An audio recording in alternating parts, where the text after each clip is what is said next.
Alhamdulillahirabbil alamin. Alhamdulillahilladzi arsala rasulahu bil huda wa dinil haqq liyudhhirahu 'ala dini kullihi wa kafaa billahi shahida.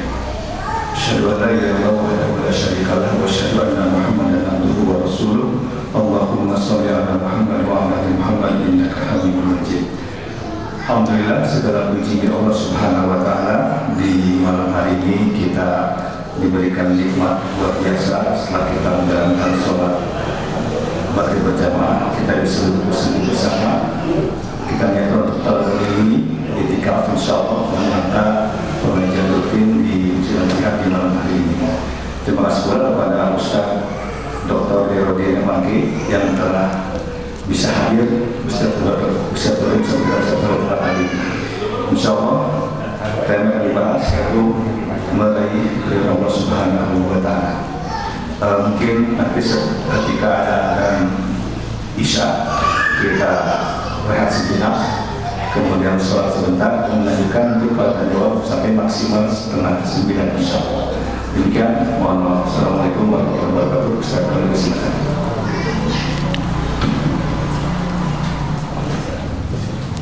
Assalamualaikum warahmatullahi wabarakatuh.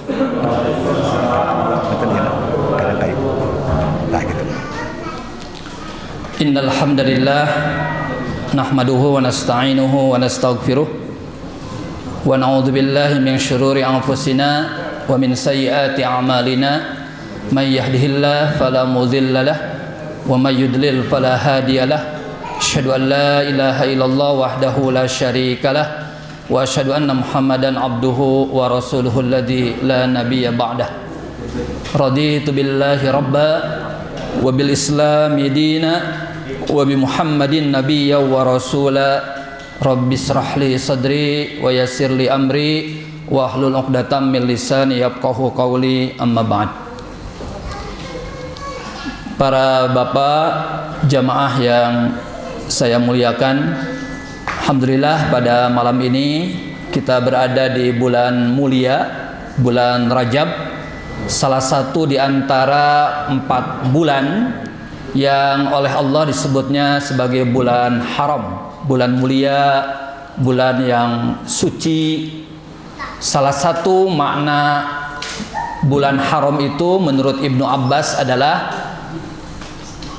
ketika kita melakukan amal soleh, amal baik, amal ketaatan kepada Allah, itu pahalanya dilipat gandakan, berbeda dengan bulan-bulan biasa. Sebaliknya, kalau kita melakukan kemaksiatan, dosa, pelanggaran atas aturan Allah, maka sanksi atau dosanya pun dilipat gandakan, karena dia dianggap menodai kesucian atau kehormatan bulan ini. Karena itu, duduknya kita di majelis ilmu ini dengan niat yang baik, mudah-mudahan dicatat oleh Allah sebagai bagian dari amal soleh kita, yang karena berada di bulan mulia pahalanya pun dilipat gandakan. Tema yang diminta seperti yang disampaikan adalah meraih ridho Allah. Ini satu istilah yang sering didengar, ya, bahwa kita ini memang bahkan tujuan kita dalam hidup, bahkan dalam beribadah, salah satunya diantaranya meraih ridho Allah ini. Nah, di dalam Al-Quran sebagai muqaddimah, ini ada ayat surah 3 Ali Imran ayat 162, afamanittaba'a ridwanallah.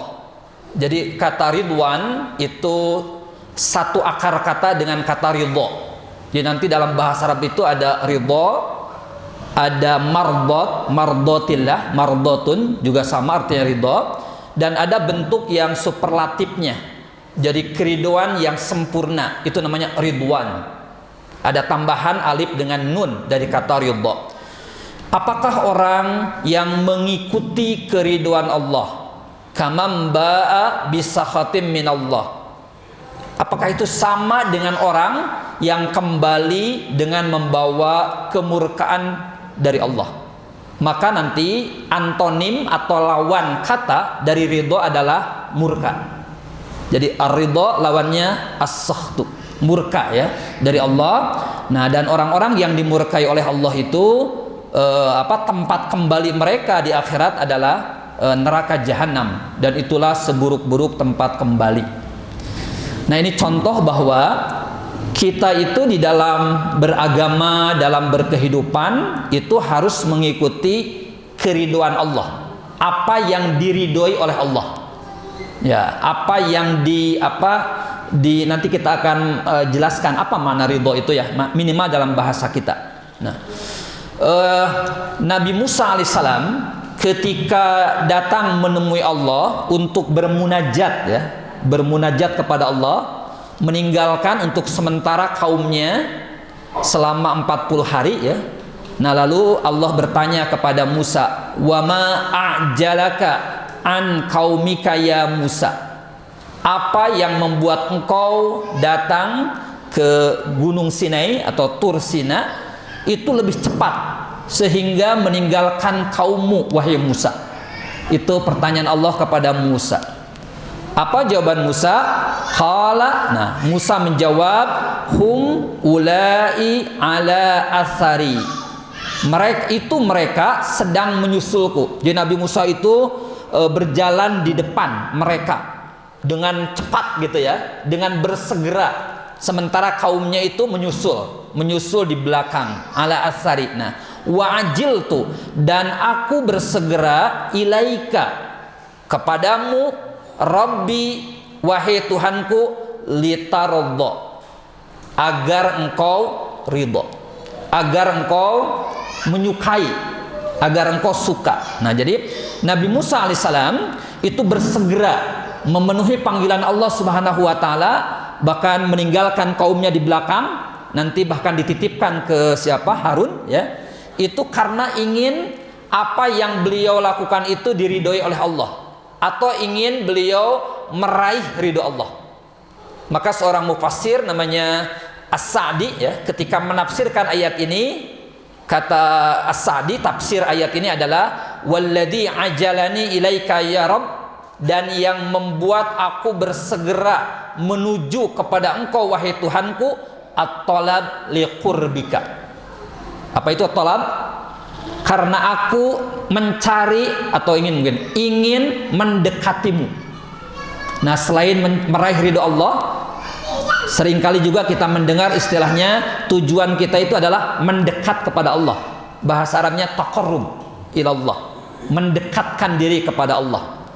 Maka contoh yang paling mudah, ketika kita menyembelih hewan sembelihan di hari raya Idul Adha, bahasa yang populer di kita kurban. Kurban itu sebenarnya bukan sembelihannya, tapi tujuan dari menyembelih itu adalah kurban, mendekatkan diri kepada Allah. Maka di dalam kitab-kitab fikih itu tidak populer istilah kurban. Tidak ada kitab al-kurban, tidak ada. Tapi kitab al-udhiyah, sembelihan ya, Idul Adha. Nah, jadi itu lebih ke tujuan. Bukan hanya menyembelih, seluruh ibadah juga mendekatkan diri kepada Allah. Selain juga, nah ini, wal musara'ah fi ridhaka, dan bersegera untuk mendapatkan ridhomu. Jadi meraih ridho Allah Subhanahu wa taala itu adalah sesuatu yang memang menjadi keinginan kita dan tujuan kita. Jangan mencari ridho manusia, tapi yang kita cari adalah ridho dari Allah. Nabi SAW, nah ini ada sebuah hadis para bapak yang mulia ya, dari Aisyah radhiyallahu an, hadisnya beliau Rasulullah SAW bersabda, manil tamasa ridhallah, siapa yang mencari ridho Allah, bisa khotin nasi ya, sekalipun perbuatan itu menimbulkan kebencian buat manusia, tapi diridhoi oleh Allah. Kan perbuatan yang diridhoi oleh Allah belum tentu orang lain suka. Ketika kita berbuat baik, kadang-kadang orang kan menganggapnya itu nyeleneh, kadang-kadang perbuatannya aneh, menyimpang dari kebanyakan. Nah, tapi ketika kita berbuat baik sekalipun ada orang yang membenci, nah maka radhiyallahu anhu, Allah akan tetap meridhoinya. Tapi sebaliknya, wa ardhan nas anhu, ya kan? Niscaya Allah pun akan menanamkan keriduan manusia kepadanya. Jadi boleh jadi ada sebagian manusia yang tidak suka, tapi pada dasarnya banyak manusia yang meridhoinya. Nah sebaliknya, wa manil tamasa ridhon nas bi sakhatillah, kalau siapa yang mencari ridho manusia dengan perbuatan yang menimbulkan murka atau kebencian dari Allah, maka Allah akan membencinya, dan orang-orang pun atau manusia akan lebih membenci lagi. Jadi maksud hadis ini adalah kita harus fokus mencari ridho Allah. Ya sekalipun oleh sebagian orang itu mungkin ditentang. Sementara yang penting itu adalah perbuatan yang memang diridhoi oleh Allah, maka Allah pun akan meridhoi kita. Nah, jamaah yang Allah muliakan, apa sih kira-kira arti ridho itu? Coba di benak para bapak, kira-kira kalau disebut ridho, kira-kira apa sih maksud atau maknanya? Pak Seto, kira-kira apa tuh ridho itu? Disenangi, pasti disukai gitu. Disenangi atau disukai gitu ya, dicintai. Nah, saya akan rujuk Kamus Bahasa Indonesia ya, yang untuk mudah. Nah, di dalam KBBI, Kamus Bahasa Indonesia, bahkan daringnya ada. Nah, kata ridho itu diberi dua pengertian. Ya, sebagai adjektif ya, sebagai pertama rela. Jadi ridho itu artinya katanya Allah rela berarti. Ridho juga artinya suka. Ridho juga bermakna senang hati. Kemudian atau bisa juga mana yang kedua perkenan. Atas ridho Allah berarti atas perkenan Allah kira-kira. Atau rahmat bahkan diterjemahkan atau dimaknai. Ini dalam bahasa Indonesia. Nah ini mirip-mirip dengan bahasa Arab ya. Jadi ketika kita menyebut ridho, di sana ada makna kerelaan, ada makna kesukacitaan, ada makna kesenanghatian, ada makna rahmat, kasih sayang, ada makna perkenan. Perkenan itu semacam izin ya, tapi ridho di atas izin. Karena seseorang mengizinkan belum tentu meridhoi. Contoh, ada seorang anak, dia pengen nikah, maksa gitu. Orang tuanya sebenarnya tidak setuju, tidak sependapat dengan berbagai alasan. Tapi anaknya kekeh misalnya, maksa. Akhirnya ayah atau ibunya ngomong gini, ya sudah, silahkan kamu kalau mau nikah, tapi mamah tidak meridhoimu. Dia memperkenankan, Pak.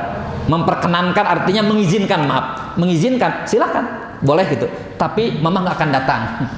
Itu artinya dia mengizinkan tapi tidak meridhoi. Jadi ridho itu di atas mengizinkan. Contoh yang lain misalnya begini. Ketika orang memilih jalan ke kuburan, apakah Allah mengizinkan? Mengizinkan, Pak ya? Dalilnya mana? Ketika orang misalnya memilih jalan ke kuburan, bukan jalan keimanan, diizinkan tidak oleh Allah. Kata para ulama diizinkan. Mana dalilnya? Faman syaa'a falyu'min wa man syaa'a falyakfur. Siapa yang mau beriman, mangga. Siapa yang mau kufur, silahkan. Tapi ke kuburan tidak diridhoi. Maka ada sanksi nanti. Yang diridhoi adalah keimanan. Nah kira-kira seperti begitu ya. Jadi ridho itu, kalau bicara ridho itu segalanya. Maka wajar kalau ridho itu menjadi harapan kita, menjadi apa ya, goals, tujuan kita. Nah dari sini tadi saya sudah singgung ya. Nah dari kata ridho ada kata mardot, sama itu turunannya atau ridwan. Nah ridho itu biasanya dihadapkan, dilawankan dengan kata murka atau as-sukhtu. Nanti ada ridho Rabbi fi ridhol walid, wasukhtur Rabbi fi sukhtil walid, nanti ada ya hadisnya. Nah, para bapak sekalian, kalau kita membaca Al-Quran, yang ridho itu, jadi maksudnya subjek ridho tidak hanya ditujukan kepada Allah, tapi juga kepada manusia. Contoh yang paling mudah di Quran, sering dengar mungkin, atau di rada akhir surat Al-Bayyinat, radhiyallahu anhum wa radu'an. Radhiyallahu anhum, Allah meridhoi mereka, berarti yang ridho Allah, waradu'an, dan mereka pun ridho. Nah, jadi ada dua ya, ada dua pihak. Nah, maka ridho itu bisa kita bagi kira-kira. Yang pertama ada ridho Allah. Nah, ini yang mau kita bicarakan. Jadi apa maksudnya? Kalau kita bicara ridho Allah berarti Allah rela, Allah suka, Allah senang atas perbuatan kita. Nah, ini misalnya dalam Quran sebagai contoh ada surah 48, surah Al-Fatah ayat 18. Laqad radiyallahu 'anil mu'minin. Jadi Allah benar-benar telah meridhoi, menyukai, dia memberikan rahmat tadi, menyenangi ya. Siapa?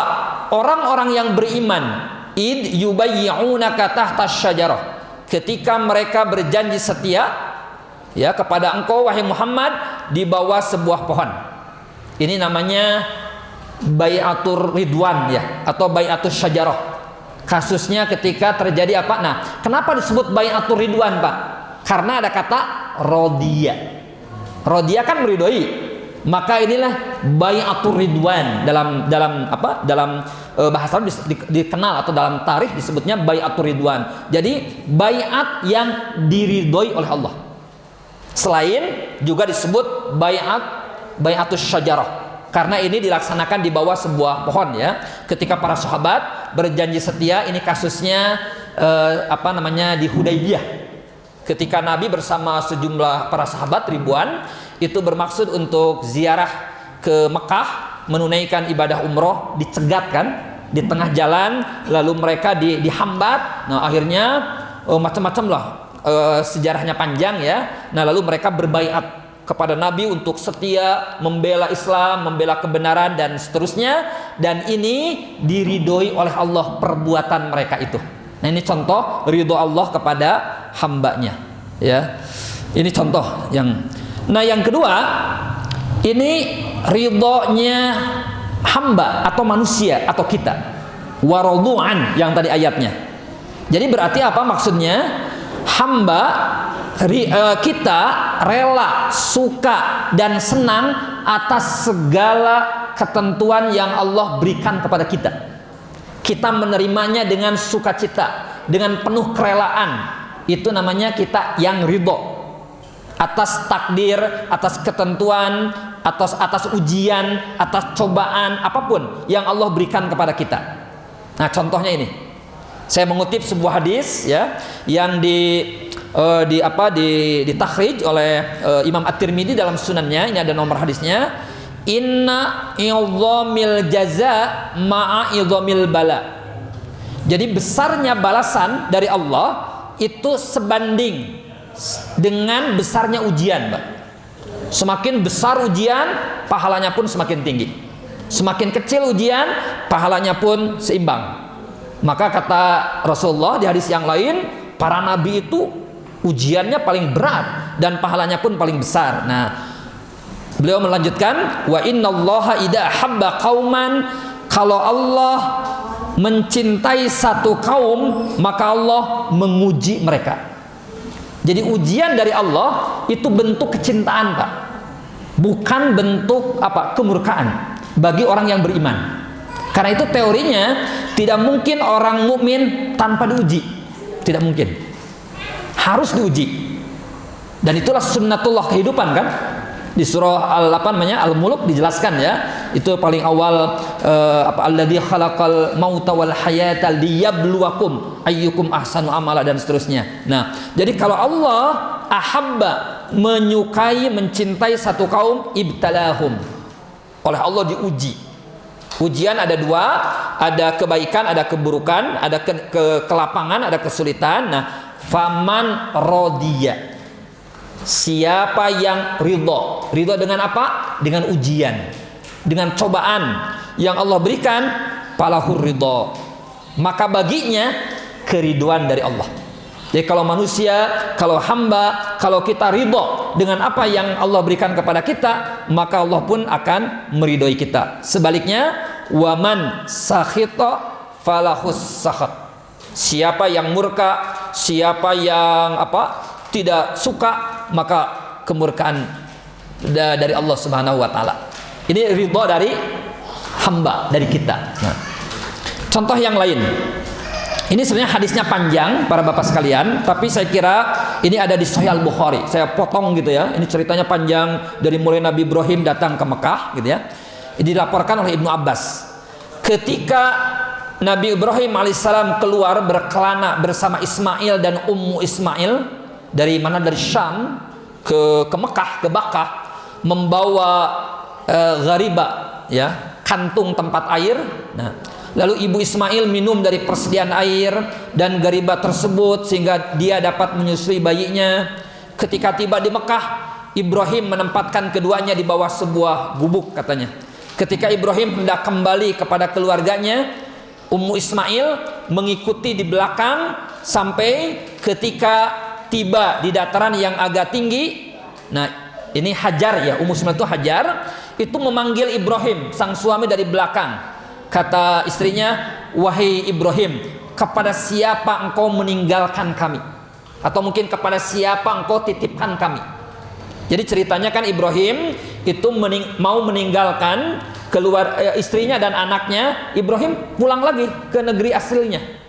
Nah, lalu sang istri bertanya gitu ya, "Kepada siapa kau titipkan kami di tengah gurun pasir, di tengah tempat ya padang Sahara yang ketika itu gersang, tidak ada tanam-tanaman?"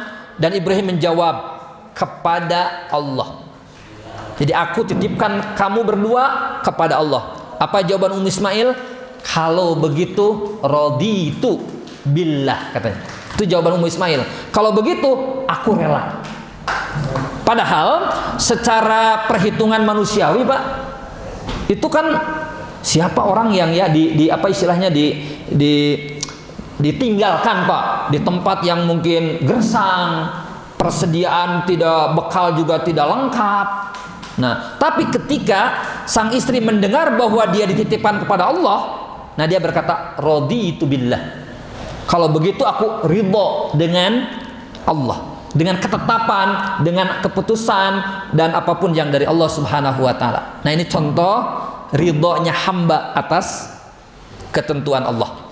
Nah, contoh yang lain ya. Jadi ketika saya membahas ini, kata kuncinya ridho sebenarnya. Jadi saya menelusuri ayat atau hadis yang menyebut kata ridho sebenarnya. Ini belum semuanya ya, tapi sebagian. Nah, contoh yang lain, Rasulullah SAW itu pernah memberikan wasiat gitu ya, pesan atau nasihat, disampaikan kepada Abu Hurairah dan kepada kita tentu isinya. Nah, ada di Sunan At-Tirmidzi, ini status hadisnya hasan ya, jadi di bawah sahih tapi bisa dijadikan dalil. Apa kata Rasulullah? "Ittaqil maharim." Jaga diri kita dari hal-hal yang diharamkan, maharim.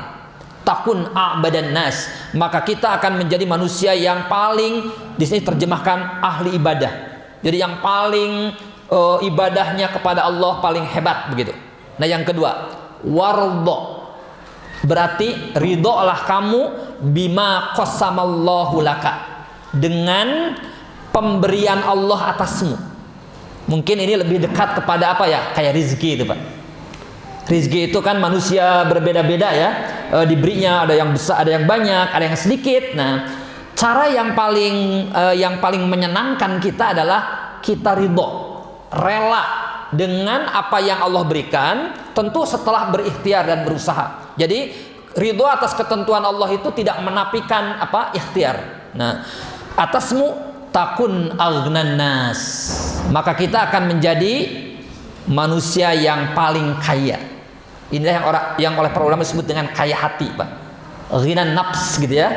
Jadi karena kita kerelaan, kita menerima, kita senang dengan apa yang Allah berikan kepada kita. Wa ahsin ila jarika, berikutnya Rasulullah menyuruh berbuat baik kepada tetangga. Ini tema khusus ya. Berbuat baik kepada tetangga, takun mukminan, maka kita akan menjadi orang beriman. Berarti indikator ciri keberimanan kita adalah berbuat baik kepada tetangga. Wa ahibbalin nas ma tuhibbu li nafsik. Jadi cintai orang lain sebagaimana kita mencintai dirimu, atau apa yang kita cintai untuk diri kita, takun musliman. Maka itu indikator dari keislaman kita.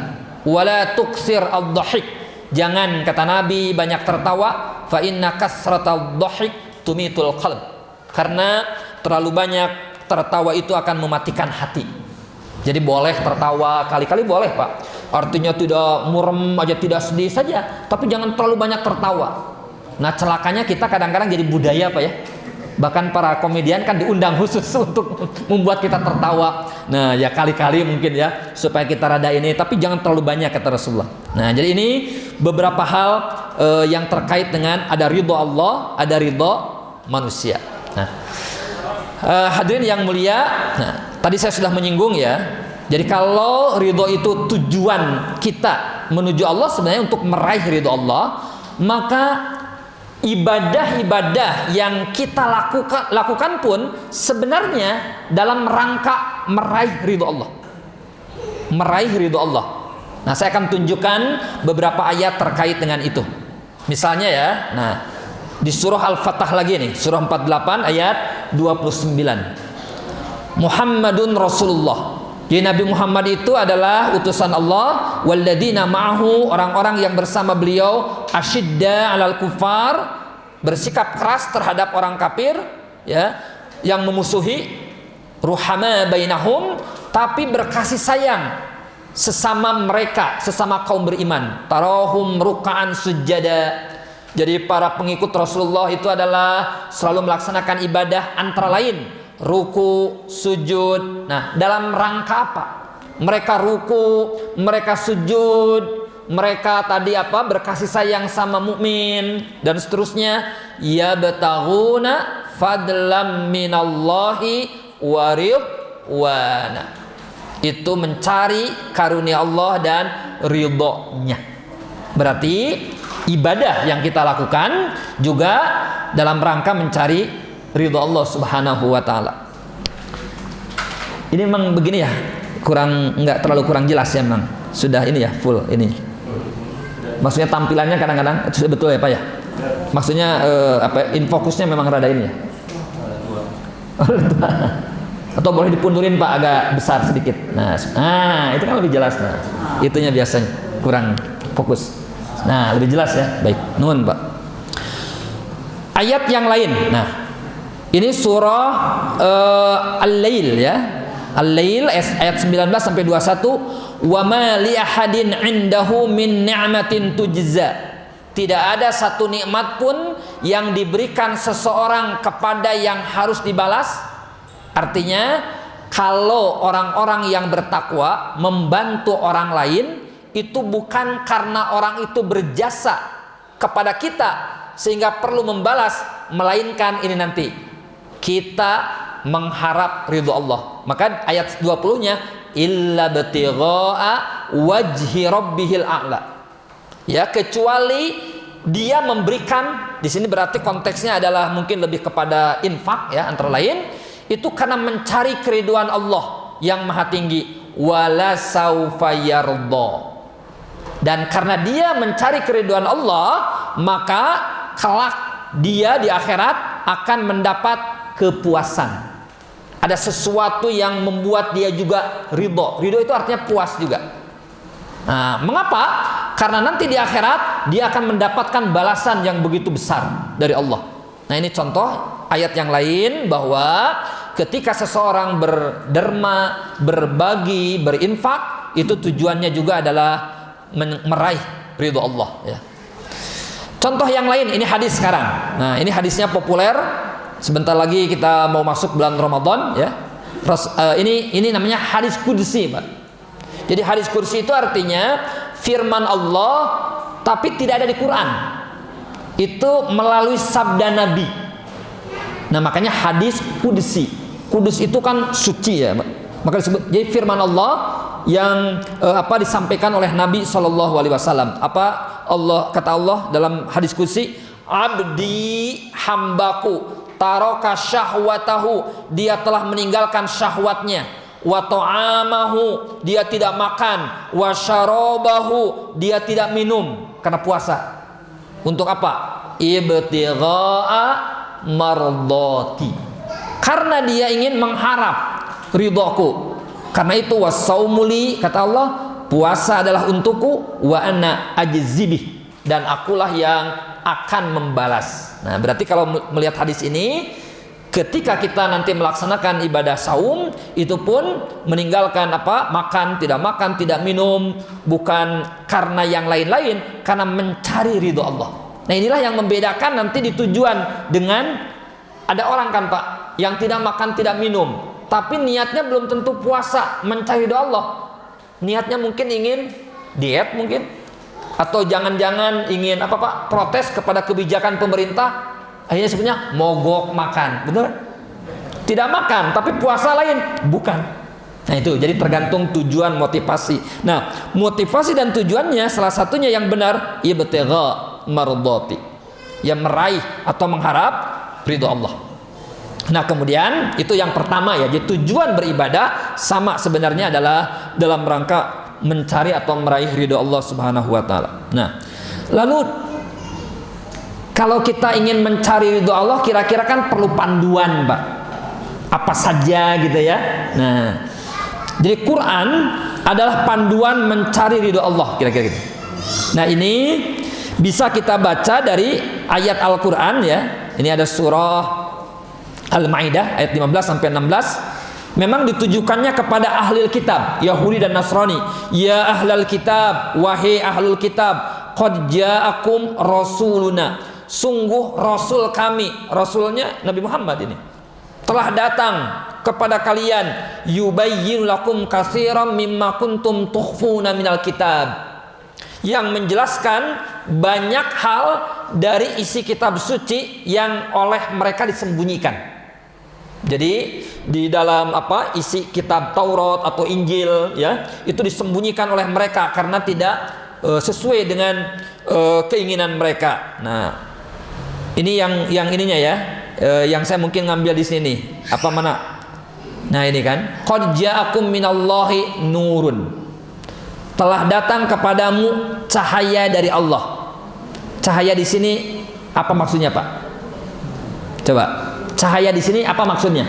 Telah datang kepada kalian cahaya dari Allah.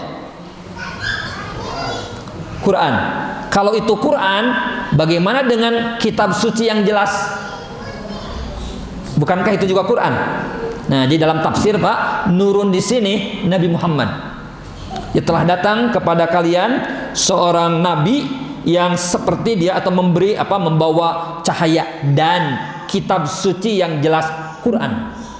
Nah, yang dengan Quran itu yahdi bihillahu manittaba'a ridwanahu subulas salam. Jadi dengan kitab suci itu, dengan Quran berarti Allah menunjukkan kepada orang-orang yang mengikuti ridhonya. Berarti kalau kita ingin meraih ridho ilahi, nah panduannya itu, pedomannya Quran. Maka di Quran betapa banyak ya jalan-jalan untuk menuju atau meraih ridho Allah Subhanahu wa taala. Nanti akan saya jelaskan. Ya, subulas salam, jalan-jalan keselamatan. Jadi Quran adalah panduan, pedoman kita dalam meraih ridho Allah tersebut. Nah, maka kita harus ridho selain Allah sebagai Rabb, Islam sebagai agama. Nah, inilah ayat yang diturunkannya kan menjelang Rasulullah wafat ya. Di mana ini? Di Arafah ya. Surah Al-Maidah ayat 3. Ini ayatnya Makkiyah Madaniyah, Pak. Diturunkan di Arafah kan. Arafah itu wilayah, termasuk wilayah Mekah ya. Dekat dengan Mekah kan. Makkiyah Madaniyah ini. Makkiyah, Pak. Ada yang lain? Madaniyah. Kenapa Kang Seto Madaniyah ini Makkiyah? Karena setelah hijrah, Pak. Nah gitu, Pak. Jadi pagi ini Pak, definisinya kita perlu luruskan. Yang disebut Makkiyah adalah ayat atau surah yang turun sebelum hijrah. Tapi Madaniyah adalah ayat atau surah yang turun setelah hijrah meskipun turunnya di Mekah. Jadi definisinya jangan pakai definisi tempat. Nah, kalau definisi pakai tempat, Madaniyah adalah ayat yang diturunkan di Madinah. Bingung dengan ayat ini? Karena turunnya di Mekah. Jadi Madaniyah nih, Pak. Karena pasca hijrah. Begitu cara mendefinisikan. Ini Madaniyah. Al-yauma akmaltu lakum dinakum wa atmamtu alaikum ni'mati wa raditu lakumul islama dina. Tujuan kita kan meraih ridho Allah. Allah sudah memberikan panduan, membimbing ke jalan-jalan kebenaran melalui Quran. Nah, berarti Quran adalah kitab suci yang dibawa Nabi Muhammad, agamanya Islam. Berarti otomatis kan kita harus ridho Islam sebagai agama kita. Selain Allah sebagai Rabb, Muhammad sebagai Rasul dan seterusnya kan. Maka sering kita berkata kan, raditu billahi rabba wa bil islami dina wa bi Muhammadin nabiyya wa rasula. Nah, itu keriduan kita, kerelaan kita dalam menerima itu. Nah, kemudian itu yang kedua. Yang ketiga, para bapak sekalian, coba kalau kita bicara tentang kenikmatan di surga, apa yang para bapak inginkan? Bentuk kenikmatan di surga itu apa yang kita harapkan atau yang kita inginkan, Pak? Apa Pak kira-kira? Banyak ya? Banyak. Contoh, bertemu dengan Allah. Terus pengen dapat bidadari, Pak?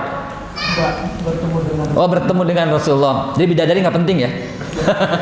Misalnya, terus apa lagi Pak? Di Quran disebutkan ada makanan-makanan, ada buah-buahan. Mau nggak itu Pak? Atau gini, jadi maksud saya gini Pak. Nah, jadi tidak dinafikan Pak bahwa di surga itu ada kenikmatan yang sifatnya fisik ada. Seperti apa? Sungai-sungai yang mengalir kan ya? Ada sungai dari laban, dari susu, ada sungai dari khamar, macam-macam Pak. Makanan, minuman, buah-buahan disebutkan di Quran. Ya, itu fisik Pak. Nah, tapi di Quran ada yang lebih tinggi dari itu. Apa itu? Ridho dari Allah. Dari mana taunya Pak? Tunjukkan coba ke saya. Bahwa ridho Allah jauh lebih tinggi daripada kenikmatan-kenikmatan yang sifatnya fisik tadi. Wallahu a'lam bishawab ya. Nah, ini saya tunjukkan ayatnya biar gampang. At-Taubah 72 antara lain. Wa'adallahul mu'minina wal mu'minat. Allah telah menjanjikan kepada orang-orang mukmin, baik laki-laki ataupun perempuan, jannat, surga-surga kan? Tajri mengalir min tahtiha di bawahnya al-anhar. Itu yang saya sebut kenikmatan yang sifatnya fisik. Ada sungai-sungai yang mengalir, khalidina fiha, mereka tidak akan pernah keluar, kekal di dalamnya. Nah, ini juga wa masakina thayyibatan, disediakan oleh Allah masakin. Masakin itu jamak dari maskan, tempat-tempat yang menyenangkan. Thayyibatan lagi, baik. Ini fisik Pak. Nah, coba lihat fi jannati adan, di surga Aden. Lihat ujungnya. Waridwanun minallahi akbar. Dan ridho dari Allah lebih besar. Lebih besar dari mana? Dari ini. Dari kenikmatan-kenikmatan yang sifatnya fisik. Termasuk mungkin tadi yang Bapak sampaikan, memandang wajah Allah kan. Di dalam hadis itu juga kan itu non fisik ya. Bahkan ya fisik juga ya, bahkan kepuasan, kerelaan. Nah, dzalika huwal fauzul azim, kata Allah. Dan inilah kemenangan yang sangat agung atau besar. Jadi kalau kita baca berarti ridho dari Allah yang diberikan kepada orang mukmin di surga, di akhirat, itu adalah sesuatu yang besar. Jadi pahala yang besar selain kenikmatan-kenikmatan yang sifatnya fisik adalah keriduan dari Allah. Nah, itu Qur'annya antara lain Pak ya. Nah, mari kita baca hadis Nabi salah satunya. Nah, ini ada hadis Rasulullah bersabda.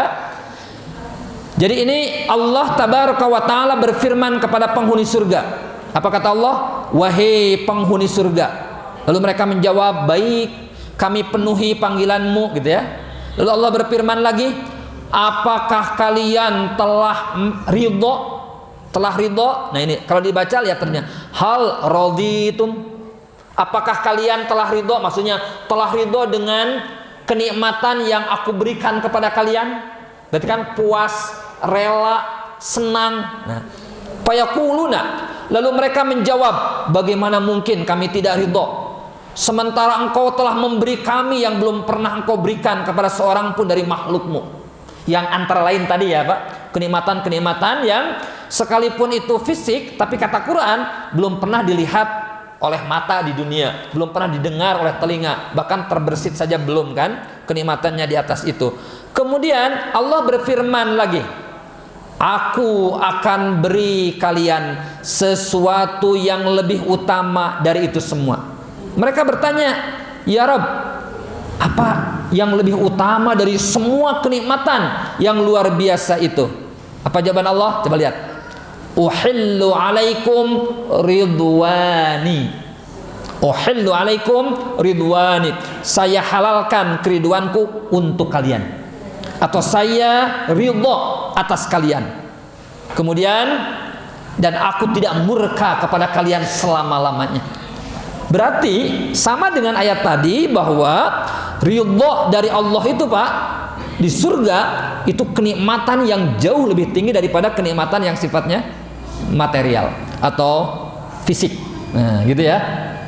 Nah, maka ini ayat populer surah Al-Fajr, satu lagi mungkin ya sebelum kita jeda. Ya ayyatuhan nafsul mutmainnah, wahai jiwa yang tenang, irji'i ila rabbiki radiyatan mardiyah, kan? Kembalilah engkau kepada Tuhanmu radiyatan, dengan ridho, dengan rela, dengan sukacita, mardiyah, dan diridhoi. Berarti Allah yang ridho. Fadkhuli fi ibadi, nanti saya lupa ini, wadkhuli jannati. Maka masuklah dalam kelompok hamba-hambaku dan masuklah ke surgaku. Jadi sama dengan ayat tadi gitu ya, yang mengatakan bahwa di surga itu, nah Allah meridhoi kita dan kita pun ridho terhadap apa yang Allah berikan kepada kita. Mungkin kita mau ini dulu atau gimana Pak? Adzan dulu. Baik. Demikian barangkali para bapak, sementara kita jeda dulu dengan sholat isya ya, karena sudah waktunya, nanti kita lanjutkan kembali. Allah. Silakan Ustaz. Baik. Terima kasih, dan insya Allah ada dalilnya lah, nggak ada persoalan. Di antara sholat Pak, yang Nabi pernah mengakhirkan itu dua kan. Satu duhur. Jadi kalau Rasulullah itu kalau duhur cuacanya sangat panas, itu Nabi suka menangguhkan sampai tidak terlalu panas. Itu jelas tuh sholat duhur ada. Nah yang kedua isya. Bahkan di kalangan para ulama, kalau kita membaca, tidak sedikit para ulama yang berpendapat waktu terbaik untuk sholat isya itu rada akhir gitu bahkan. Nah tapi itu fleksibel Pak. Nah sekarang ada majelis ilmu, insya Allah ini punya alasan ya untuk kita mengakhirkan.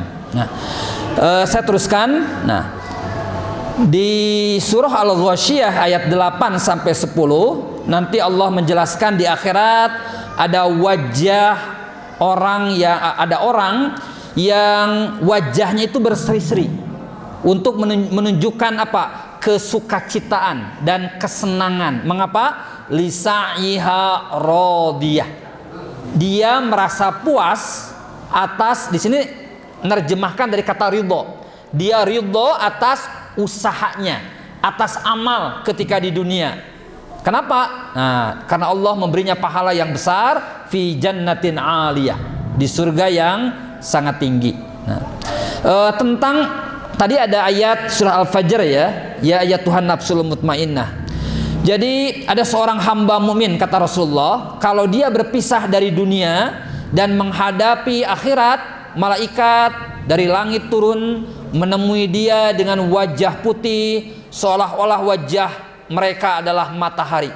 Mereka membawa sebuah kafan dari kafan surga dan minyak wangi dari minyak wangi surga.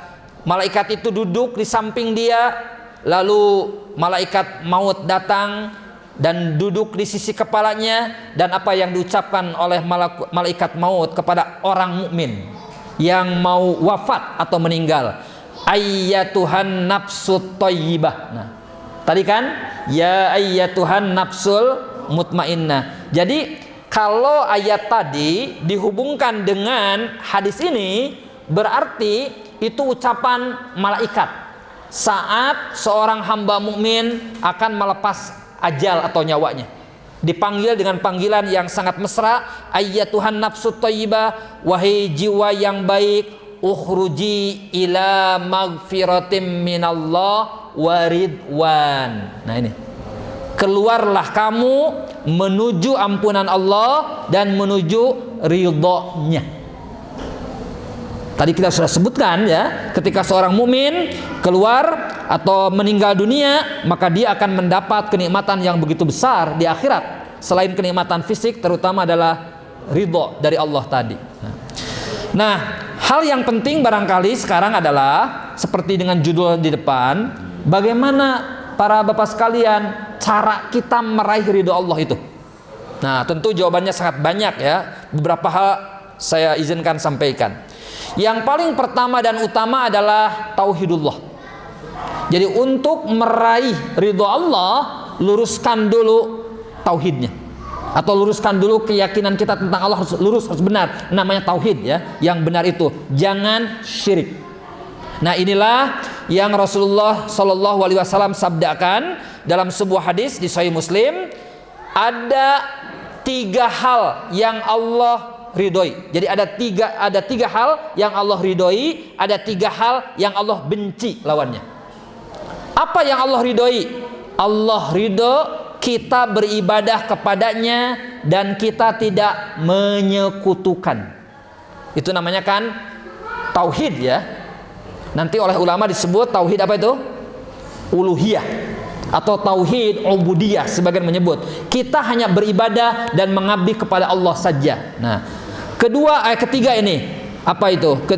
Ketiga adalah berpegang teguh dengan tali agama Allah, Islam. Yang tadi sudah saya sampaikan, raditu billahi robba wa bil Islam. Nah, dina.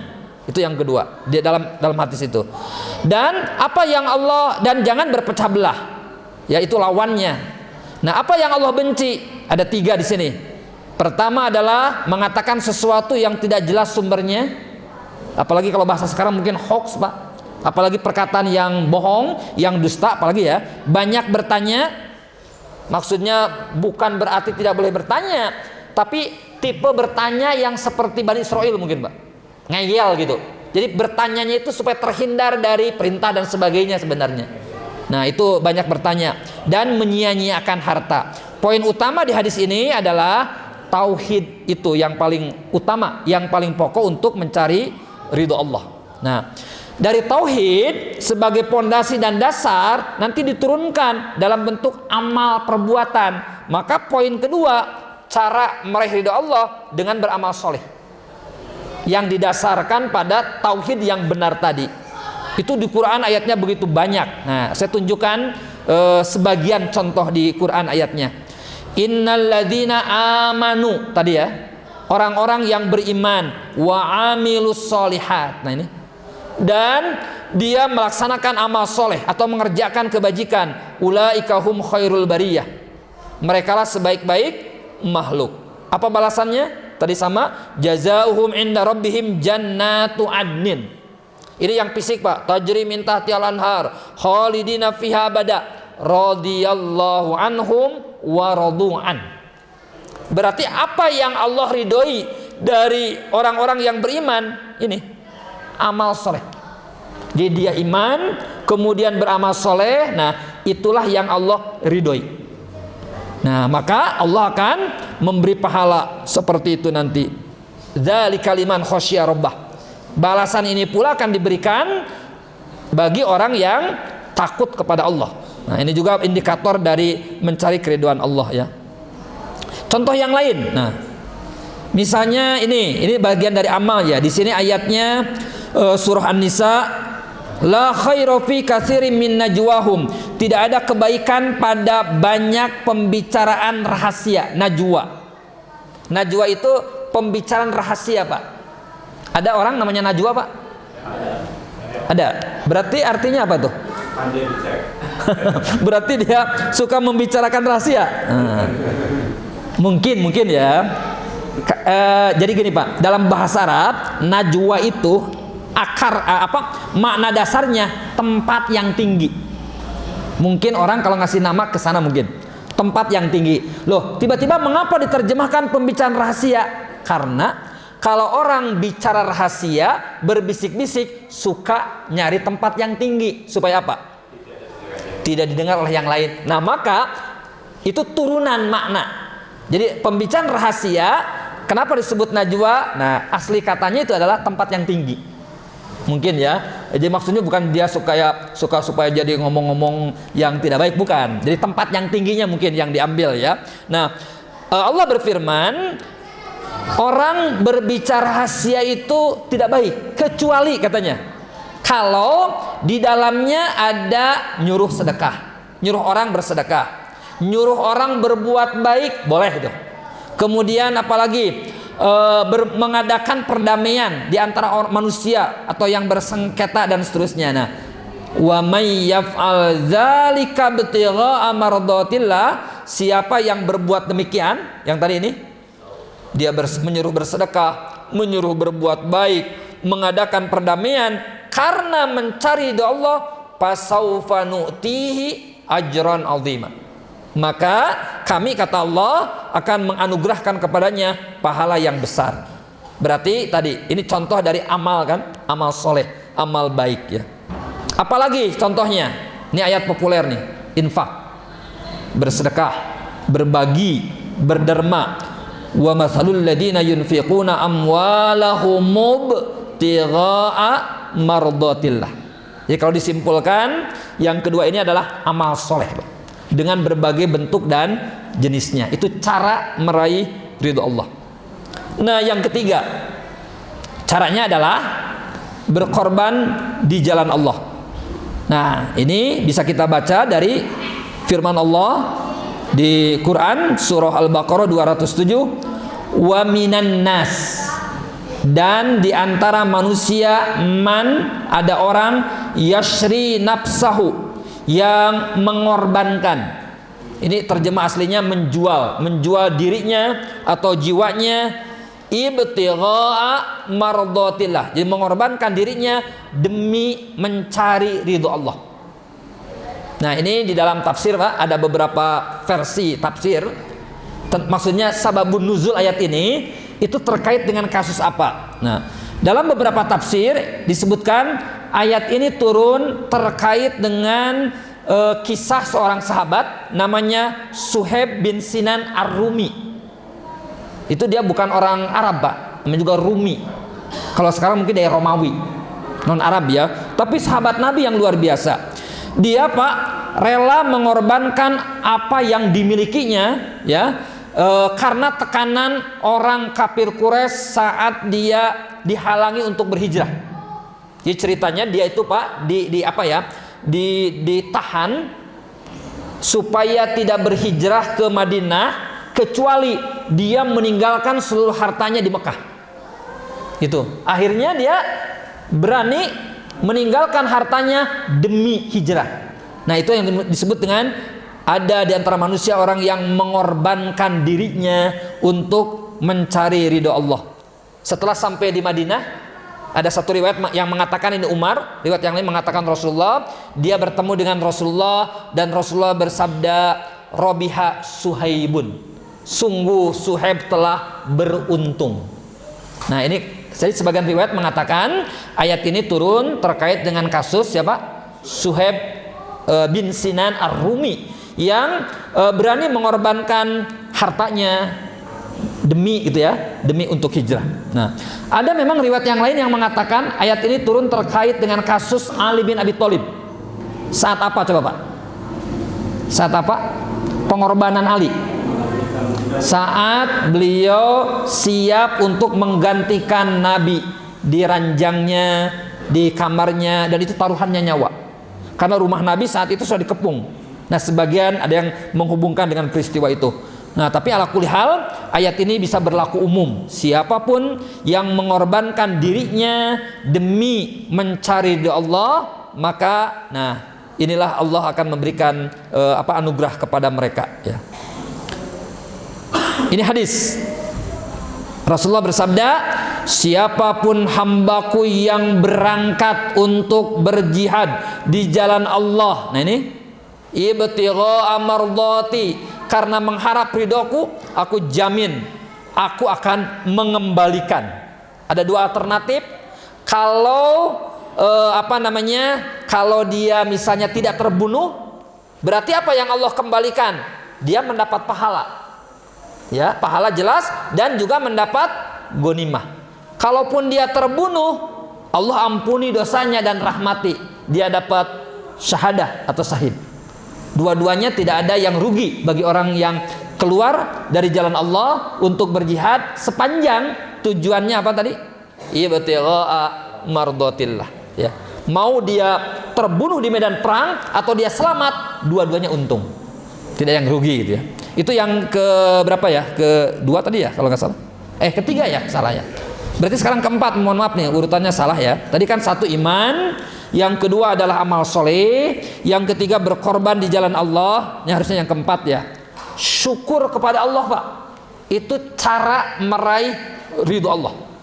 Jadi bersyukur atas nikmat, atas anugerah yang Allah berikan, itu salah satu di antara cara atau jalan menuju ridho Allah. Dari mana ayatnya? Nah, silahkan para bapak bisa tadabburi surah Az-Zumar ayat 7.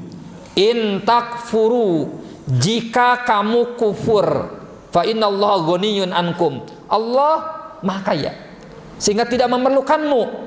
Wala yardha li'ibadihil kufra. Ini yang saya sebutkan tadi. Allah tidak meridoi kekufuran. Allah mengizinkan, Pak, orang jadi kafir tapi tidak diridoi. Nah, tidak disukai. Wa in tashkuru, tapi jika kalian bersyukur, yardhahu lakum, maka Allah akan meridoi. Karena itu sebagian ulama ya, ada yang memahami kufur di sini kufur apa coba, Pak? Nah, betul. Sebagian memahami kufur nikmat. Kufur itu kan banyak jenisnya, Pak. Dari kufur juhud, menentang, kufur riddah, murtad, kufur syirik, itu kufur. Salah satunya kufur nikmat. Karena intakfuru diperhadapkan dengan intashkuru gitu. Maka dipahami inilah kufur nikmat. Berarti bersyukur kepada Allah adalah upaya atau perbuatan yang diridhoi oleh Allah. Jadi bersyukurlah kepada Allah, itu cara meraih ridho Allah.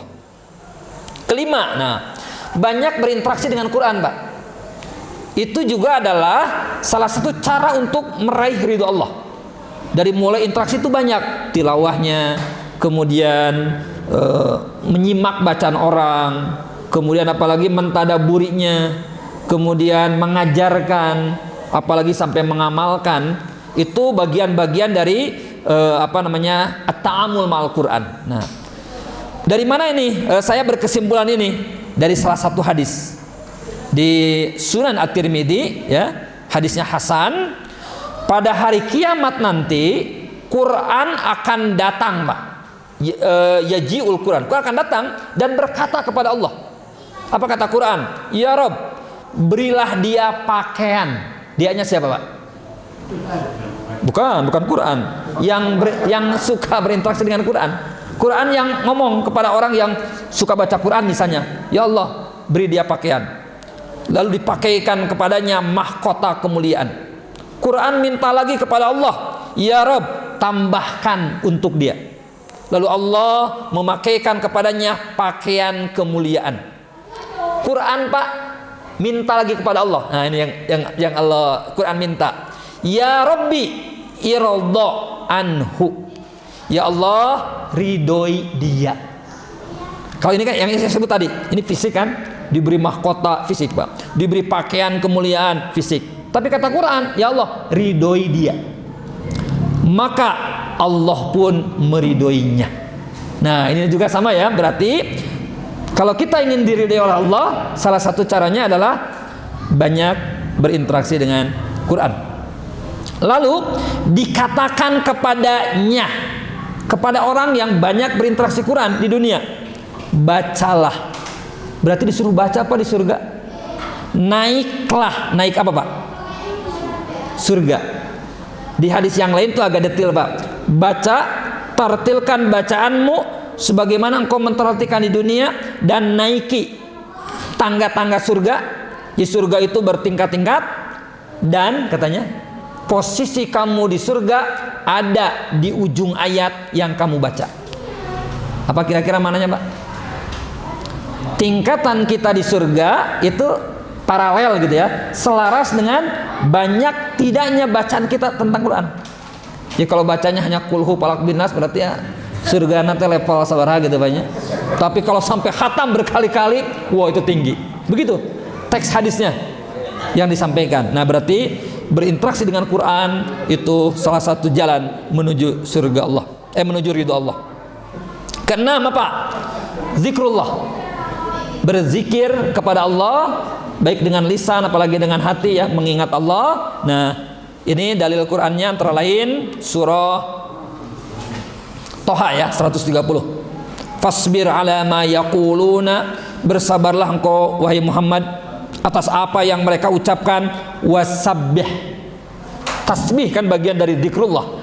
Bertasbihlah dengan memuji Tuhanmu sebelum matahari terbit, wa qabla ghurubiha, sebelum matahari terbenam, wa min ana il-lail, juga pada waktu tengah malam, wa atrafan nahar, di ujung siang bertasbih, berzikir supaya apa? La'allaka tardha, agar engkau merasa ridho. Ridho itu kan puas, Pak. Rela tadi dengan apa yang Allah akan berikan. Nah, dengan cara apa? Berzikir, bertasbih, mengucapkan kalimat-kalimat thayyibah dalam berbagai kesempatan. Nah, termasuk mengucapkan kalimat-kalimat yang baik. Nah, ini contoh hadisnya, ini contoh Quran ya. Contoh hadisnya, ini ada hadis yang agak panjang di Sunan Ibnu Majah. Rasulullah pernah bersabda kepada para sahabat, maukah aku beritahu kalian amal yang paling baik dan paling diridhoi oleh raja kalian, maksudnya Allah, paling mulia dalam derajat kalian, lebih baik daripada bersedekah dengan emas dan perak, bahkan lebih baik daripada berperang dengan musuh-musuh kalian, kemudian kalian tebas batang leher mereka, atau justru kalian yang ditebas ya. Apa? Lalu mereka bertanya, amalan apa itu wahai Rasulullah yang begitu hebat? Apa jawaban Nabi? Zikrullah, berzikir kepada Allah, Pak. Bisa dilihat tuh. Jadi ini salah satu di antaranya ya. Jadi berzikir kepada Allah. Apalagi keenam atau ketujuh, mohon maaf ini, berakhlak yang mulia, berperilaku yang baik ya. Contoh, ini contoh ya Quran. Jadi ayat-ayat Quran itu bukan membatasi, Pak. Kalau kita baca ayatnya, ini bicara tentang kejujuran, bicara tentang kebenaran. Dalam bahasa Arab, jujur atau benar itu disebutnya apa? As-sidqu kan? Orangnya shadiq. Kalau banyak shadiqin. Allah berfirman nanti, hadza, ini, yaumu, hari akhirat maksudnya, Pak. Yanfa'u shadiqina sidquhum, di mana kebenaran atau kejujuran benar-benar bermanfaat bagi mereka. Sekarang ini, Pak, kalau orang di dunia, Pak, orang yang jujur pasti baik, pasti selamat nggak di dunia? Belum tentu, banyak. Yang jujur malah dijebloskan ke penjara. Kan sebaliknya gitu. Atau yang jujur katanya hukumannya malah berlipat ganda. Nah, itu artinya di dunia itu, Pak, kadang-kadang keadilan itu tidak tampak. Nah, maka Allah berfirman, ini hari di mana kejujuran dan kebenaran betul-betul bermanfaat, berguna bagi pemiliknya, bagi orangnya. Lahum jannat dan seterusnya ya. Nah, radhiyallahu anhum wa radu'an. Allah ridho dengan orang-orang yang benar dan jujur, dan mereka pun akan merasa puas dengan apa yang Allah berikan. Zalikal fauzul azim. Nah, di Quran itu sering disebut ya fauzul azim, kemenangan atau keberuntungan yang besar, yang agung itu. Jadi apa tadi? Akhlak yang mulia, Pak ya. Ini masuk ke akhlak atau masuk ke kalimat mungkin rada ini, coba kita lihat. Ini ada hadis, Pak. Sungguh seorang hamba mengucapkan kalimat yang diridhoi oleh Allah, yang boleh jadi ia tidak memperdulikan atau mungkin menganggapnya sepele, kecil kalimat itu. Justru Allah mengangkatnya beberapa derajat. Sungguh seorang hamba mengucapkan kalimat yang dibenci oleh Allah, yang boleh jadi dia sepelekan, tapi dengan kalimat itu Allah akan lemparkan dia ke neraka. Nah, di sini ada kalimat kan, kata-kata ridho ya. Mungkin di sini kepada kalimat thayyibat. Maka hati-hati berucap, hati-hati berkata, hati-hati berperilaku ya. Mungkin kita menganggapnya sepele, tapi dengan kalimat yang kita anggap sepele tapi tidak diridhoi oleh Allah, justru itu akan membuat kita dilemparkan ke dalam neraka atau sebaliknya. Maka Rasulullah kan bersabda, Pak, apa itu? Tabas, kata Nabi begini, la tahqiranna minal ma'rufi syai'an. Jangan kamu menyepelekan kebaikan walaupun kecil. Walau antalqa akhaka biwajhin talak. Sekalipun, Pak, kebaikan yang kita anggap sepele itu berwajah ceria di hadapan saudaramu. Itu kan bukan sepele, banyak sumringah, someah gitu ya, kasemah, someah, kak siapapun, itu kebaikan. Sekalipun boleh jadi kecil ya, tapi Rasulullah bersabda jangan sepelekan. Ini contoh yang lain ya, ini mungkin masuk ke kalimah thayyibah ya. Ini kasusnya Rasulullah itu, Pak, ketika ditinggal wafat oleh Ibrahim putra beliau laki-laki dalam usia yang masih kecil belia, Nabi meneteskan air mata. Di hadis yang lain itu, Pak, ada yang mempertanyakan. Kalau bahasa kita mungkin, ya Rasulullah, kenapa kau menangis gitu ya? Nah, jadi Rasulullah jawab begini, tadma'ul ain wa yahzanul qalb, katanya. Air mata boleh mengalir karena itu naluri, Pak ya. Kan ada sebagian orang yang melarang, katanya kalau misalnya ada keluarga kita yang meninggal dunia kita menangis. Nah, oleh para ulama didudukan dengan baik, Pak. Yang tidak boleh itu niyahah, meraung-raung, menjerit-jerit sampai menjambak untuk menunjukkan ketidakridhoan tadi menerima takdir ilahi. Tapi kalau menangis biasa, Pak, karena ditinggal wafat oleh bapak, mungkin oleh pasangan, sudah siap belum, Pak? Kalau saya sebelum, atau oleh orang tua dan seterusnya dan lain-lain, Pak, itu menangis wajar, Pak. Justru kalau bapak tidak menangis saat istri bapak meninggal dunia, itu tanda tanya besar itu. Karena untuk curi gitu ya kan, dipertanyakan, Pak. Gitu ya. Jadi wajar, Pak. Nabi aja menangis ketika putra beliau Ibrahim wafat, menangis. Hati boleh bersedih. Nah, cuma gini, Pak. Wala naqulu illa ma yarda rabbuna. Tapi tetap ucapan kita, lisan kita tetap harus mengucapkan kata-kata yang diridhoi oleh Allah. Apa kalimat yang diridhoi oleh Allah ketika kita dapat musibah? Istirja. Minimal innalillahi. Nah, itu. Jangan mencak-mencak, jangan macam-macam. Jangan macam-macam kalimatnya yang ini. Nah, atau Allahumma ju'ni fi musibati ya wa khluf li khairan minha. Sebelumnya innalillahi wa inna ilaihi raji'un. Dan Nabi bersabda, wallah, demi Allah, ya Ibrahim, inna bika lamahzunun. Kami bersedih dengan kepergianmu, berduka cita. Nah, itu ya, jadi itu wajar. Nah, tapi kata-kata kita, ucapan kita tetap harus terjaga, tidak keluar dari yang diridhoi oleh Allah.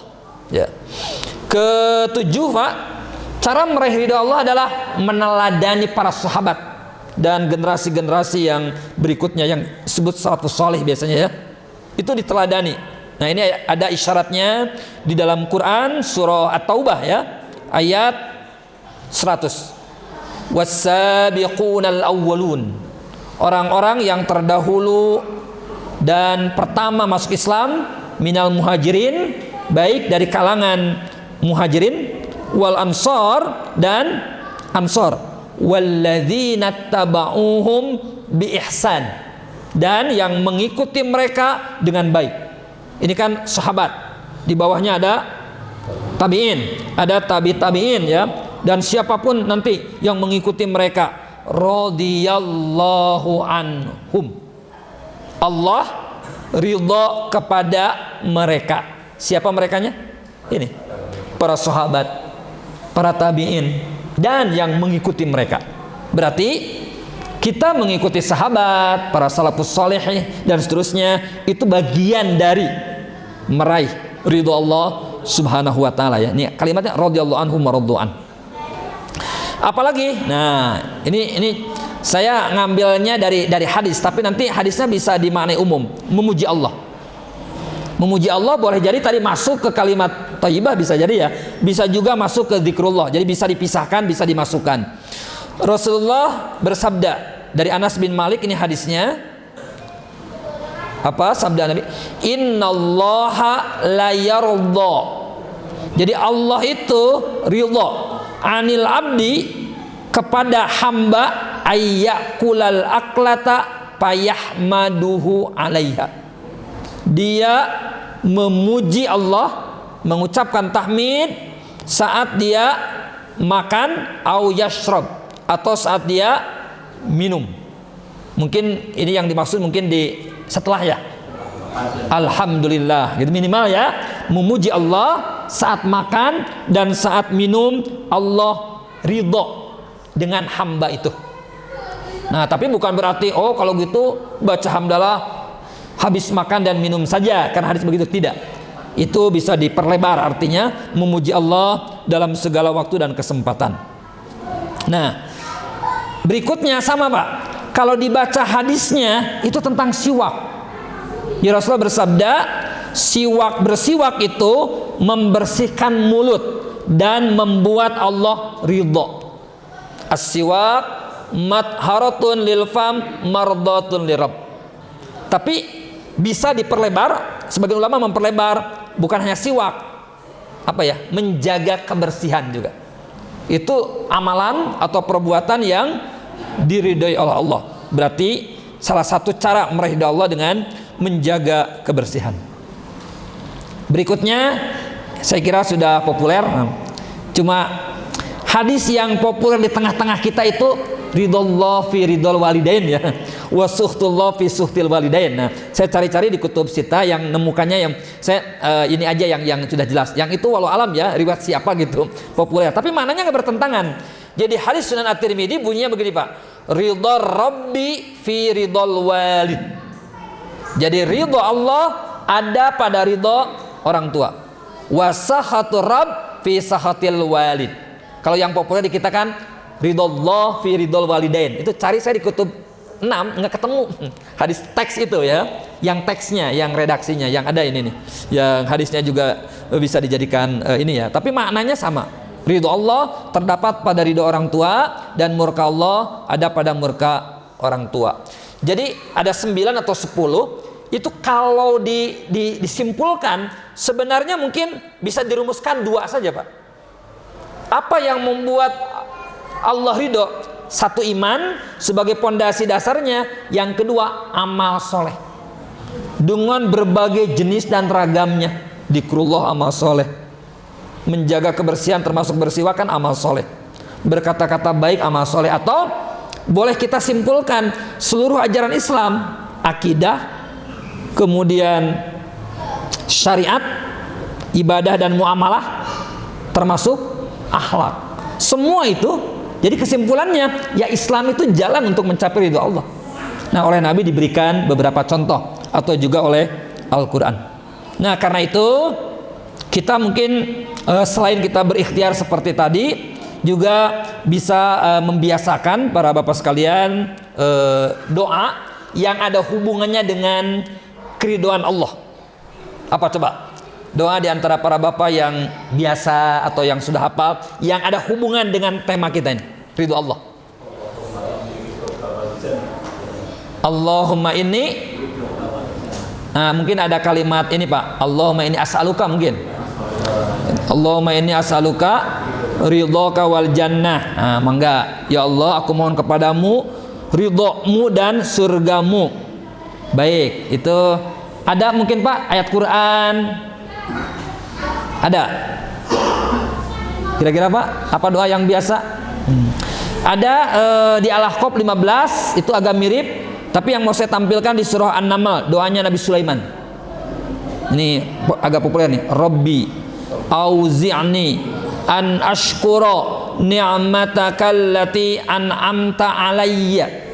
Ini minta agar kita diberikan ilham atau kemampuan atau anugerah oleh Allah untuk bisa mensyukuri nikmat yang Allah berikan kepada kita dan kepada kedua orang tua. wa an a'mala sholihan tardoh. Nah ini, ya Allah, anugerahkan aku agar bisa beramal soleh yang kau ridhoi. Nah itu, tardoh. Kemudian wa adkhilni bi rahmatika fi ibadikas sholihin, ya, dan masukkan aku dengan rahmatmu ke dalam golongan hambamu yang soleh. Nah, atau ini doa, ini Quran, Mbak. Ada yang hafal doa ini? Ini di Sahih Muslim ada. Allahumma a'udzu biridhaka min sakhatik. Ya Allah, aku berlindung dengan ridhomu dari murkamu. Tadi kan ridho lawannya murka, Pak. Nah, lalu wa bi mu'afatika min uqubatik. Aku berlindung dengan ampunanmu dari sanksimu. Atau boleh dibalik, kira-kira mintanya begini, ya Allah, saya minta ridhomu, jangan murkamu, gitu. Saya minta apa ini? Ampunanmu, jangan hukuman darimu. Lalu wa a'udzubika minka la uhsi sanaan alaika. Aku berlindung kepadamu dari azabmu, ya aku tidak bisa menghitung pujian atasmu. Ini yang tadi kita memuji Allah, ya, la uhsi sanaan alaika anta kama asnaita ala nafsika. Engkau adalah sebagaimana engkau memuji atas dirimu. Jadi artinya begini, Pak, ketika kita memuji Allah, itu boleh jadi pujian kita itu belum sebanding dengan apa yang Allah berikan kepada kita, dan kita harus memujinya. Nah, maka bunyi doa Nabi, bagimu pujian atau atasmu pujian sebagaimana engkau memuji dirimu. Artinya boleh jadi pujian kita itu masih punya keterbatasan, belum sesuai, belum sempurna dengan yang seharusnya. Nah, ini contoh diantara doa-doa yang ada hubungan dengan ridho Allah. Silahkan, mungkin ini doa dari Quran, ada dari hadis, ya. Kalaupun doa bahasa sendiri itu mangga, atau silahkan. Mungkin begitu para bapak, ya, beberapa hal yang bisa saya sampaikan. Selebihnya mungkin silahkan bisa dilengkapi, atau barangkali ada yang mau ditanyakan atau dikonfirmasi, mangga. Mangga, Bapak, silakan. Jadi yang ke-10 mungkin, ya, bahwa ridho Rabbi wa ridho walid. Ridho Rabbi fi ridhol walid, ya, itu banyak hadis, ya. Seringkali kalau saya mendengarkannya ridho Allah fi ridho walid, ya. Betul. Kalau tadi terjemahannya adalah bahwa sesungguhnya kan nikmat yang lebih tinggi, yang paling agung adalah bukan seperti fisik yang tadi, ya, betul. Maka boleh nggak kita menafsirkan kalimat ridho Allah fi ridho walid itu adalah bahwa tertingginya adalah ridho Allah, selanjutnya adalah ridho orang tua. Cara penafsirannya boleh nggak begitu? Jadi artinya di bawah ridho Allah adalah ridho orang tua. Ya. Baik. Sebenarnya gini dulu, Pak. Yang dimaksud oleh hadis ini adalah keriduan Allah itu ada pada keriduan orang tua, gitu. Jadi maksudnya kalau orang tua meridhoi kita, maka Allah pun akan ridho. Itu bisa gitu. Sebenarnya jadi artinya, tapi boleh juga bahwa yang pertama tentu yang kita inginkan adalah ridho Allah. Nah, kemudian ridho orang tua itu di level kedua. Itu tidak bertentangan dengan ayat Quran sendiri. Di Quran kan ada ayat, Pak, Allah menyuruh kita berbuat ihsan kepada orang tua setelah kepada Allah. Jadi berbuat baik kepada orang tua oleh Quran ditempatkan di level setelah taat kepada Allah, setelah beriman kepada Allah, setelah bertauhid kepada Allah, itu kepada orang tua. Nah, jadi tidak keliru juga kalau ditafsirkan itu. Mengapa? Karena di ayat yang lain itu memang ada isyaratnya tentang itu. Nah, gitu. Jadi bahwa yang kita cari pertama jelas ridho Allah, kemudian setelah itu adalah ridho orang tua. Atau begini, tadi kita sudah jelaskan bahwa ridho itu kan sifatnya lebih ke non fisik, artinya bahwa mungkin yang paling kita harapkan dan kita inginkan adalah ridhonya orang tua, bukan sekedar pemberian apa gitu. Coba sekarang ada anak, Pak, oleh orang tuanya dikasih segala macam fasilitas, disediain motor, dibeliin mobil, dibeliin, tapi orang tuanya nggak ridho gitu kan. Nah, gitu. Cuma pertanyaan ayat begitu mungkin. Ya boleh jadi ada Pak ya. Dipenuhi segala macam. Tapi mungkin hatinya mah enggak ini Pak. Enggak apa ya? Enggak senang. Mungkin boleh jadi hanya ingin memuaskan saja. Nah, gitu kayak gitu. Maka hati-hati kata Allah atau kata Nabi ya. Kalau orang Pak diberi nikmat oleh Allah yang begitu banyak tapi tidak membuat dia dekat dengan Allah, itu kalau bahasa Arabnya istidraj. Bahasa Sundanya nyungkun. Nah, jadi ukurannya adalah dia diberi nikmat oleh Allah banyak, tapi si nikmat itu tidak membuat dia jadi baik gitu, bersyukur segala macam. Tapi dia merasa, kok aku disenang oleh Allah ya, disayang oleh Allah. Itu hati-hati. Itu bagian dari azab Allah yang namanya istidraj. Jadi Allah ingin menyiksa seseorang dengan cara bertahap Pak. Begitu. Wallahu alam, kira-kira gitu kan ininya ya. Baik. Mangga Bapak. Saya ingin bertanya aja Pak, berkait dengan surat Al-Ankabut bahwa 2 dan 3 itu kan Al-Ankabut Pak? Ya. Ayat berapa Pak? 2 dan 3. Oh 2 dan 3 ya. Kan apakah manusia mengira bahwa mereka akan dibiarkan hanya dengan mengatakan telah beriman, mereka akan diuji. Iya. Terus sungguh kami telah menguji orang-orang sebelum mereka, maka Allah pasti mengetahui orang-orang yang benar dan pasti mengetahui orang-orang yang dusta. Maksud saya itu Al-Ankabut itu surah 29 Pak ya? Ayat 2 dan 3. Nah, biar nanti para Bapak lihat ayatnya ya. Maksud saya, siapapun umat manusia pasti akan diuji. Betul. Bagaimana kita saat diuji itu berarti kan dengan berkait dengan ridho itu harus ridho, tidak menolak gitu. Betul. Kalau kondisi saat ini kan kalau manusia diuji pasti, aduh kumahanya saya lagi diuji nih, gitu. Betul, bukan menerimanya dulu, tapi lebih menolak. Lebih banyak menolaknya, jangan diuji kalau saya. Iya ya. Jadi dia menolaknya ya tidak. Kita diuji itu sebenarnya kita harus menerima dulu. Betul.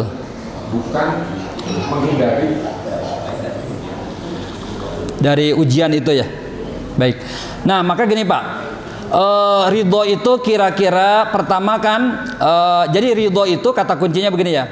Itu tidak menegasikan atau menghilangkan dari usaha atau ikhtiar yang kita lakukan saat kita diuji oleh Allah Subhanahu wa taala. Ini ayatnya dulu saya tampilkan ya supaya para Bapak yang lain tadi bisa lihat ayatnya ya. Jadi ini Al-Ankabut surah 29. Ini saya sudah selesai Pak di Al-Hijrah ini membahas tafsir ini ya. Jadi ahasiban nas ayyutraku ayyaqulu amanna. Apakah kita manusia mengira kita itu akan dibiarkan oleh berkata kami telah beriman sedangkan mereka tidak diuji? Itu maksud ayat ini adalah, maksud ayat ini Pak ya, ini tafsirnya nih, keimanan itu meniscayakan adanya ujian. Keimanan tidak diukur dari ucapan saya telah beriman gitu, tidak.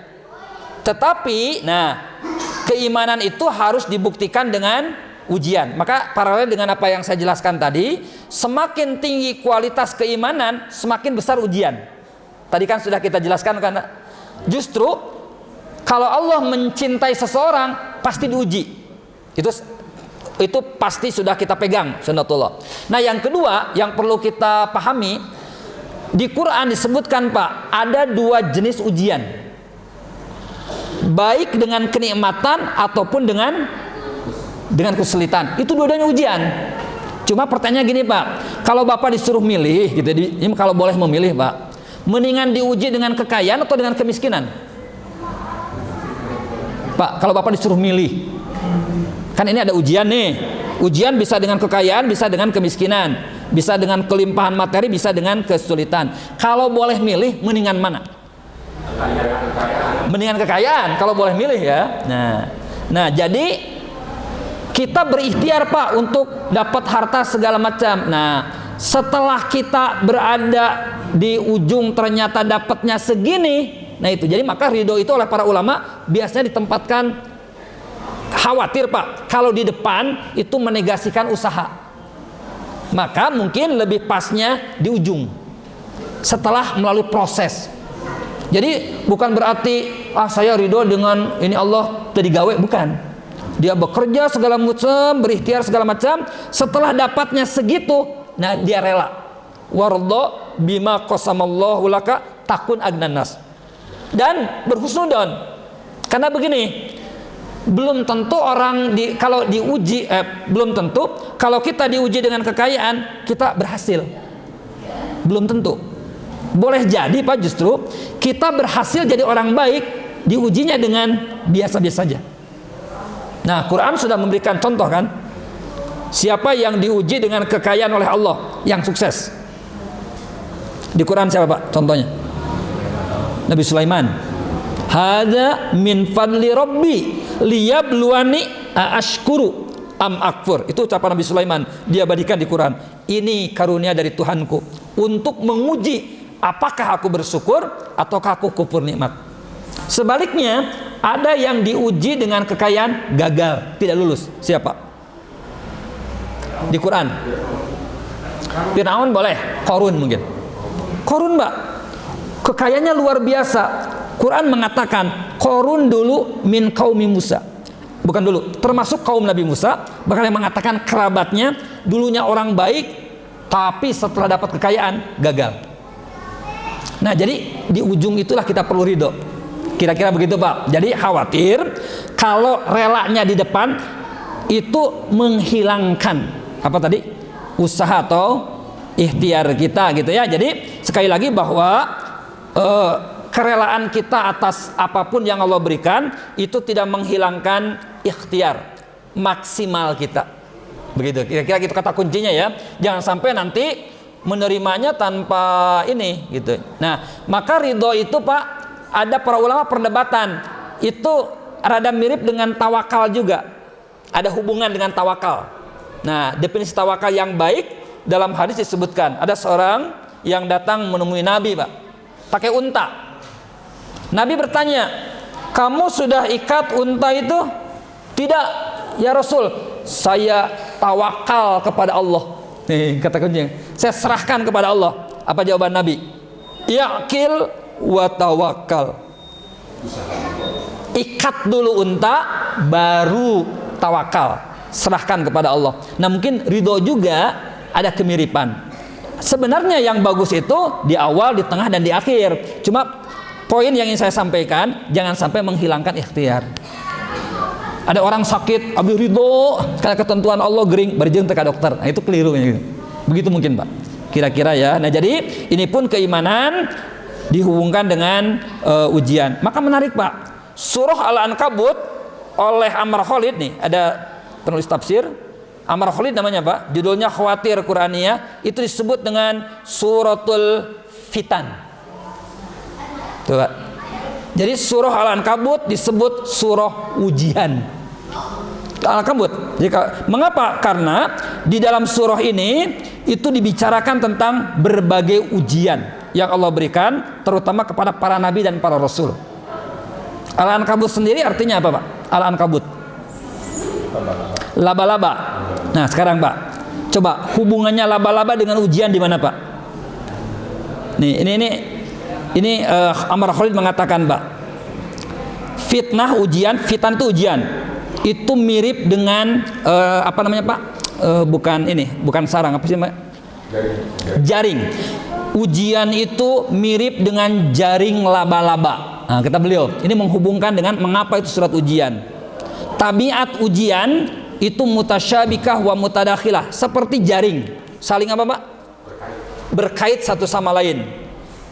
Fala takdir, kamu tidak mampu kadang-kadang membedakan satu ujian dengan ujian yang lain, saking berbelit-belit dan berkelindannya. Wahya katsiratun wa muaqqadah, ujian itu banyak dan muaqqadah, jelimet gitu Pak ya.